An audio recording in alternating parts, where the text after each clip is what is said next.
안녕하십니까. 반갑습니다. 진시황TV의 진시황입니다. 오늘은 2019년 6월 7일입니다. 6월 7일에 시장 분석 시작해 보도록 하겠습니다. 먼저 처음으로 보실 부분은 일단 선물을 한번 볼 겁니다. 선물 추이를 볼 건데 오늘은 장중의 변동성이 꽤 컸죠. 고점은 269.75, 저점은 265.80, 거의 뭐 4P, 4포인트 가까이 움직였고요. 딱 시가는 267.75인데 오늘 267.60 정도에 끝났습니다. 아래 위로 흔들다 끝났는데 결국 뭐냐면 아침에 콜 좀 땡겨서 그쵸, 풀이 좀 죽이고, 그리고 다시 아래로 밀어서 콜 풀이 좀 죽이고, 양쪽 다 풀이만 잡아먹는 장이었다라는 거예요. 그래서 일단 외인의 흐름을 봐도 그쵸, 아침에 좀 땡겨서 아침 시작할 때는 살짝 밀었어요. 그죠? 1.5p 밀었다가 그리고 쭉 들어 올렸다가 결국에는 다시 미는, 그래서 시가 부근까지 끝나는 흔들기 정도예요. 아침에 그래서 콜풀이 뺐다가 푸풀이 뺐다가 다시 콜풀이 빼는 그런 정도의 흐름을 보여줬다라고 선물은 체크를 간단하게 하시면 될 것 같고요. 다음은 현물을 볼 건데요. 현물은 일단 코스피입니다. 코스피를 좀 보시면 기관이 좀 샀고요. 연기금이 계속 사주고 있습니다. 근데 일단 코스피는 외인 자체가 뭐 막판에 조금 줄이긴 했습니다만 외인이 계속 좀 매도를 하고 있는 흐름이어서 오늘 뭐 장 마감 때 다 돼서 이렇게 살짝 사준 걸 제외하고는, 그죠? 장 마감 때 다 돼서 살짝 사준 걸 제외하고는 전반적으로 봤을 때 다 우하향하는 흐름으로 매도를 물량을 늘리다가 막판에 좀 정리를 하는 그런 정도의 흐름이 나왔고요. 코스닥 보시면 그래도 코스닥은 개인만 팔고 나머지는 다 매수하는 흐름이 나왔습니다. 시장 자체가 코스닥이 그래도 강하게 뭐 반등은 올라오고 있지만 업종 자체가 아주 강한 테마 형식으로 가고 있진 않아요. 개별 종목들의 이슈라든가 그런 거에 따라서 짧게 가는 흐름이 있으니까 여러분들 참고하셔가지고 대응을 하시면 좋겠습니다. 다음은 원달러 봅니다. 원달러는 1180원은 재차 다시 유지를 하고 있는 흐름인데 이렇게 되면 박스 흐름이라고 말씀을 드렸죠. 그래서 1150원까지는 다시 가긴 힘들 것 같다 이미, 그죠? 그러니까 일단은 1180원대에서 이렇게 박스 형태를 계속 그려만 주면 재차 한번 또 방향성은 위쪽으로 틀 여지가 있으니까 그렇게 보시면 좋겠고요. 다음 선물 가면 눌림의 매수, 그쵸? 선물은 돌파 이후에 눌림의 매수 265 오면 매수 전략입니다. 그래서 아래 꼬리 달리고 아침에 265.80 정도 온 다음에 12평, 그쵸? 거기서 지지가 딱 되고 지금 아래 꼬리가 달린 상태예요. 기준은 똑같아요. 지금 상태에서 봤을 때는 265, 그죠? 265가 깨지느냐 안 깨지느냐 이게 지금 관건인데 그 자리가 지켜만 준다면 265가 이렇게 준다면 265 정도인데요. 지켜만 준다면 계속 하락 흐름 하던 선물도 일단 반등이 한번 나와서 가다가 오늘 눌림 나와서 재차 이제 돌파될 270 저항 맞고 있는데 종가상으로는 아직 못 넘었잖아요. 그죠? 그럼 종가상으로 나중에 넘는 흐름이 나올 수 있는 기대는 다음 주에 한번 해볼 수 있겠다라는 거고, 뭐 미장은 금리 인하 와 관련된 그 멘트가 나옴으로써 상승하는 흐름이 나왔죠. 오늘 이제 미장은 중요한 게 그거예요. 비농업 부문 고용지수 발표. 그거에 이제 좋게 나오느냐, 나쁘게 나오느냐에 따라서 시장 방향성이 좀 달라질 건데, 그거에 따라서 우리나라 시장도 다음 주 이제 선물 옵션 만기죠. 그 부분에서 270을 돌파해 줄 수 있느냐인데, 지금 현재 흐름으로는 기준은 하나입니다. 265 이탈 컷으로 눌림의 매수, 그리고 270 돌파에 물량 추가, 이 정도가 현재는 가능한 조건이에요. 우리나라 현재 흐름으로 봤을 때 돌파 이후에 눌림, 재돌파에 추가, 그죠? 여기서 한번 잡으시는 거고 265 돌파를 컷 걸고, 그리고 270 돌파될 때 이제 다시 한번 잡는 매수 전략으로 한번 해볼 만한 흐름이 된다라고 말씀드릴 수 있겠고요. 매도는 265가 깨지면 하세요. 이제는 반등의 매도보다는 매도는 확인하고 하시는 걸로 이렇게 대응을 하시면 좋겠습니다. 코스피 보겠습니다. 코스피 다 보시면 코스피도 그쵸?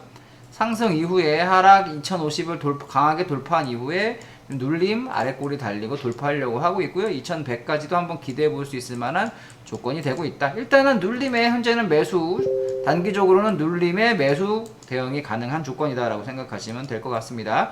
그리고 코스닥입니다. 코스닥은 박스, 그죠? 삼각을 안 지우고 놔뒀는데, 그죠? 수급이 좋아요. 외인도 들어오고. 그리고 코스닥은 이런 식으로 지금 삼각이 돌파돼서 목표가가 어디? 여기서 이렇게 갖다 대면 730 가뿐하게 넘을 수 있다라는 말씀을 드렸어요. 이렇게 이게 지금 목표가니까 여기서 이렇게 갖다 댄 돌파 기준인 700에서 이렇게 보면 730은 당연히 갈 수 있는 걸로 보인다라고 지금 말씀을 이렇게 갖다 대면 730이 넘죠, 목표가가. 그죠? 그러니까 62평까지는 충분히 상승할 수 있는 여력이 있습니다. 코스닥은. 그러니까 참고하시고, 오늘 그래서 또 코스닥은 장대 그러니까 양봉이 좀 나왔어요. 그쵸? 아랫골이 달린 양봉이 종가 고가 부근에서 끝나면서 좋은 흐름이 나왔으니까 한번 또 기대를 해보죠. 730까지의 상승을 한번 또 기대를 해보도록 하겠습니다.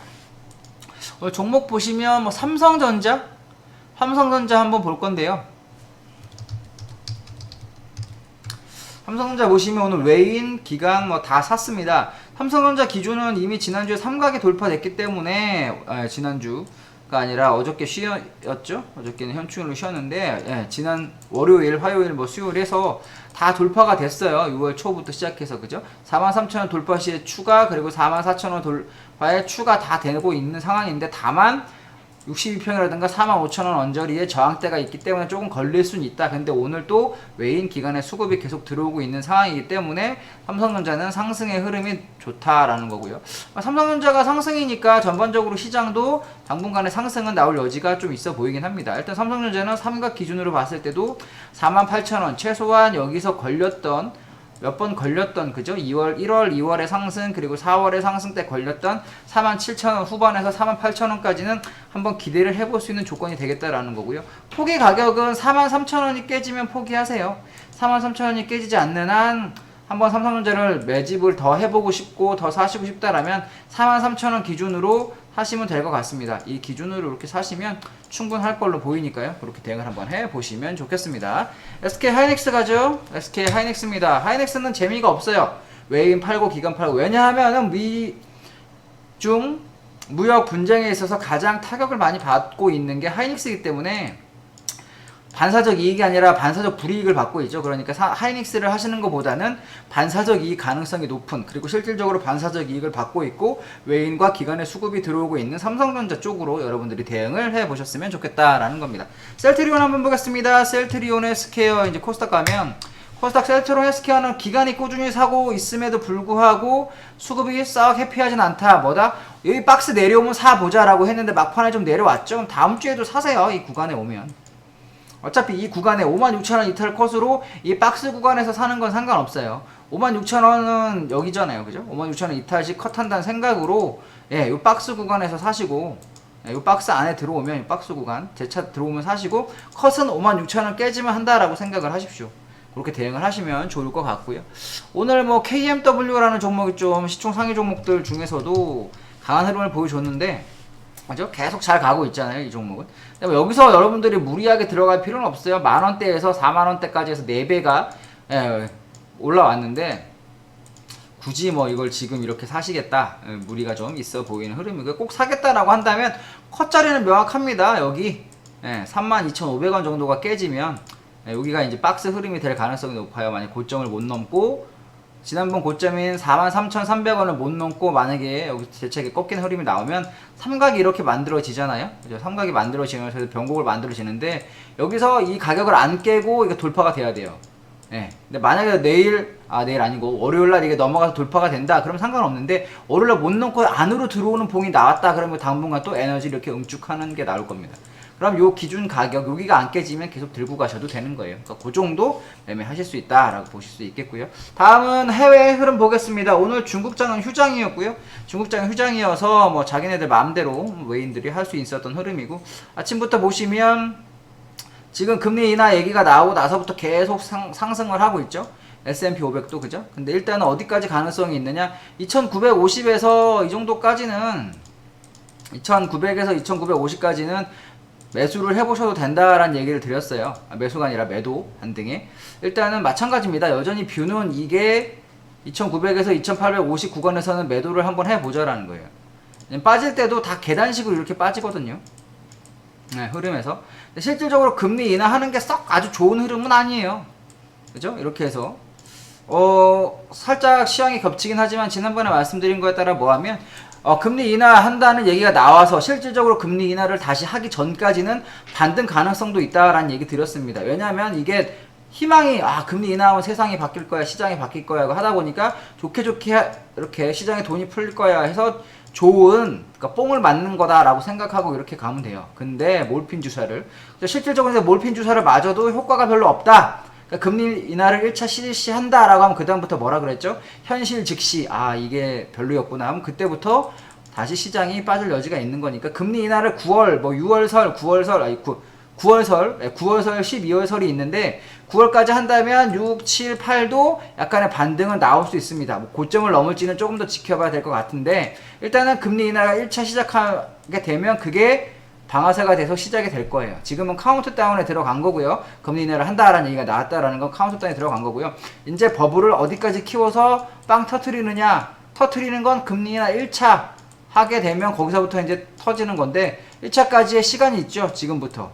이 기간 동안에 버블을 얼만큼 더 만들 수 있느냐, 시장에서 고점을 넘어가는 버블을 만들 수 있느냐, 못 넘고 버벅대다가 2900 언저리, 2930 언저리까지만 갔다가 이게 버블이 왔다 세 달을 버티다가 깨지느냐, 그 정도 남았다라고 일단 보시면 되겠고요. 기간은 9월설, 그럼 3개월 남았죠? 여러분들 3개월만 일단 참으시면 될 걸로 보입니다. 3개월만 참으면 하락 흐름에서는 좀 더 재밌는 흐름이 나올 수 있다라고 보이니까요. 그렇게 대응을 해보시면 좋겠고요. 반등의 매도는 여전히 뷰 갖고 가겠습니다. 2900에서 850 사이에서는 반등의 매도고요. 포기는 2950 돌파. 그좀 넘어가면 포기하고 일단 매수는 이번 흐름에서 조금 대기, 좀 더 기다려 보겠습니다. 매수는 공격적으로 하지는 않겠습니다. 나스닥 보겠습니다. 나스닥도 이제 좀 약하죠. S&P 500은 세게 올라왔는데 나스닥도 마찬가지예요. 나스닥도 7,500 구간에서 7,480, 7,500 뭐 이 정도 구간에서 무조건 매도입니다. 나스닥도 아시겠죠? 나스닥이 일단 올라올 때 다 약하게 이렇게 올라왔어요. 지난번에도. 아까 S&P는 이렇게 완전히 평행선까지 올라왔죠. 수평선까지. 근데 나스닥은 이렇게 못 올라오는 흐름이 보였죠. 지금도 마찬가지입니다. 아까 S&P 500 기준이라면 얘는 벌써 여기까지 와 있어야 돼요. 7,500까지. 근데 그렇게까지 못 올라오고 있잖아요. 그죠? 그러니까 S&P 500은 좀 상대적으로 강하고 나스닥은 상대적으로 약한데 그래서 반등이 약합니다. 하지만 7,450, 7,500, 7,550까지는 일단 무조건 반등의 매도 전략으로 해보시면 좋겠습니다. 그리고 고가 넘어가면 포기하죠. 그렇게 반등의 매도. 그리고 이번 상승 구간에서 꼭 매매를 정말 잘해서 단타를 단기간에 한다라고 하시는 분들 같은 경우에는 이런 거 사가지고, 그러니까 뭐 마이크로소프트나 지금 많이 올라왔잖아요. 마이크로소프트도 그죠? 여기서부터 반등이 많이 올라오긴 했는데 잘하면 얘는 또 고가를 넘어가려고 하는데 이런 매매 잘 하시는 분들은 짧은 구간에서 먹고 나와도 상관이 없어요. 근데 잘 못한다 그럼 반등에 터세요. 지금 보시면은 알리바바, 뭐 알파벳, 페이스북 다 마찬가지죠. 마이크로소프트를 제외하고는 다 그렇게 못하고 있어요. 강력하게 그렇게 반등이 없다는 얘기죠. 그죠? 마이크로소프트만 지금 세게 보시면 올라왔고 다 못 올라왔잖아요. 강하게. 그죠? 62편까지는 택도 없고 뭐 알리바바, 알파벳 다 마찬가지입니다. 그러니까 시장이 일단 조금 마이크로소프트만 가지고 올려놓은 그런 느낌도 있으니까 조심을 좀 하셨으면 좋겠다라는 거고요. 올라오면 팔 생각, 어디서 팔지 매도해서 좀 익절을 해놓으면 좋겠다라는 전략, 이렇게 대응하시면 좋겠습니다. 다음 에너지 봅니다. 오일본인데 오일도 계속 무너진 이후로 반등이 없어요. 그죠? 그러면 또 들어 올리면 반등의 매도를 치세요. 이 정도 기준을 잡으시고 최종적으로는 57달러 돌파를 컷 잡고 올라오면 무조건 잡아야 된다라고 보고 있습니다. 그죠? 57달러는 어디냐? 여기에요. 57달러는 여기니까 57달러까지 만약에 56달러, 55달러 올라온다면 내가 이 달러는 좀 센 것 같아요. 컷이. 그러면은 56달러에서 55.5 이렇게 이 정도 구간에서는 매도를 잡으시고요. 57달러가 넘어가면 매도는 포기한다라고 생각하시면 되겠습니다. 일단 흐름으로 봤을 때는 삼각이 이렇게 터졌다가요. 재차 올라오고 있는 흐름이니까 54달러까지 안 나오면 좋겠는데 그래도 여러분들이 매매를 해서 잡으시려면 55달러나 56달러까지만 올라오더라도 매도를 한번 쳐보는 전략으로 보시면 되겠고, 매수보다는 매도 위주의 대응이 필요한 구간입니다. 62편 깨졌고요. 62편 깨졌고 122편 지지했던 거 다 깨졌어요. 지글지글 지지했다가 깨졌죠. 지글지글 지지했다 깨졌죠. 지금 밑에는 아무것도 없고요. 저 밑에 이런 가격대 정도 50달러 심리적인 마진 우선인 50달러 정도만 여러분들을 받쳐주고 있는데 일단은 떨어지는 칼날입니다. 되도록이면 반등의 매도 위주로 대응을 해보셨으면 좋겠습니다. 다음은 골드 가죠. 골드는 여기 있습니다. 골드는 오히려 바짝 세워놨다라고 했죠. 그래서 골드는 지금 전고 1350도 넘어가려고 하고 있는데 어디까지 1348.9까지만 가고 지금 살짝 조정이 들어오고 있는 상태입니다. 하지만 뭐 분봉상으로 봤을 때는 어쨌든 눌림의 매수를 잡아야 되는 전략이다 라고 하는 거고요. 1320, 뭐 1315.5 이 정도 구간에서는 조정 들어오면 눌림의 매수 전략으로 해 보셔야 되겠습니다. 뭐 단기 매매 하시는 분들은 지금 이렇게 깨졌으니까 삼각에서 매도를 쳐도 되지 않겠느냐라고 하실 수도 있고요. 이건 단기 전략이고, 단기 전략에서 이만큼 매도로 빠진 이후에는 여러분들이 매수를 한번 딱 그 정도 구간 되죠. 1315까지 이 정도까지 내려온다라고 한다면 모아 보십시오. 1315에서 1310까지는 매수를 해도 되는 구간입니다. 1315에서 1320 여기네요. 이 정도 구간은 여러분들의 대차 매수를 해도 되는 구간이니까 조정 들어오면 일단 골드는 매수 이렇게 보시면 될 것 같습니다. 그렇게 해서 오늘 뭐 국내 선물, 국내 주식, 해외 선물, 해외 주식, 오일, 골드까지 봐드렸는데 오늘 가장 중요한 건 이제 오늘 야간에 있을 그겁니다. 미국 비농업 부문 고용지표 그게 좋게 나온다라고 한다면 금리 인하에 대해서 다시 한번 고민을 해볼 여지가 있겠고요. 한다 하면 속도가 조금 더 느려질 가능성이 있겠죠. 시기가 늦어져서 12월로 될 가능성이 있는데 만약에 이제 비농 부분이 비농업 부문 고용지표가 슬슬 꺾이는 흐름이 나온다라고 한다면 빨라질 수도 있어요. 생각보다 뭐 9월로 시장에선 예상을 하고 있지만 뭐 연내 두 번 9월, 12월 이렇게 예상을 하고 있지만 시기가 조금 더 빨라지거나 이렇게 할 여지가 있습니다. 그리고 시장에 대해서 연준에서 시그널 자체를 좀 더 강하게 줄 수도 있는 부분이니까 오늘 발표가 되게 중요해요. 그래서 비농업 부문 고용지표 그게 되게 중요하니까 이따 야간에 또 한번 체크를 해 보셨으면 좋겠습니다. 시장의 방향은 갈수록 좀 더 애매해지고 있고 안개가 아직 걷히지 않았습니다. 하나의 중국을 강조하고 있는 중국 입장에서는 미국이 대만을 국가로 인정하는 부분을 참지 못할 거예요. 그죠? 슬슬 경제적인 부분뿐만 아니라 여러 가지 뭐 어떻게 보면 싸워보자 이런 걸로 지금 건드리고 있는 부분인데 실질적으로 싸우게 될지 싸우면 누가 이길지는 저도 잘 모르겠습니다. 미국이 이길 가능성이 높긴 하지만 일단은 암튼 건드리고 있습니다. 그거를 맞대응을 하게 될지 그건 좀 더 지켜봐야 되겠지만 일단 여러분들은 이게 기회가 될 수도 있어요. 위기일 수도 있지만 기회가 될 수가 있고 전쟁통에 영웅 난다고 여러분들 잘 대응하셔가지고 계좌도 좀 불리시고 재산도 좀 축적하시고 일단 살아남는 게 가장 우선이긴 합니다. 그러니까 아니다 싶을 때는 바로 빠져나오세요. 큰 변동성이 있을수록 방향성을 잘못 잡아버리면 계좌가 깡통이 나거나 아주 회복하기 어려운 상황으로 갈 수 있으니까 그걸 빨리 여러분들이 체크를 하셔가지고 아니다 싶을 땐 빨리 좀 왔다 갔다 하는 그런 흐름이 중요하게 되었습니다. 주말 잘 보내시고요. 월요일날 또 새로운 시황 가지고 찾아뵙도록 하겠습니다. 지금까지 진시황TV의 진시황이었고요. 채널 구독, 좋아요 눌러주시면 저에게 큰 힘이 되니까 채널 구독, 좋아요 한 번씩 부탁드립니다. 편히 쉬시고 월요일에 뵙겠습니다.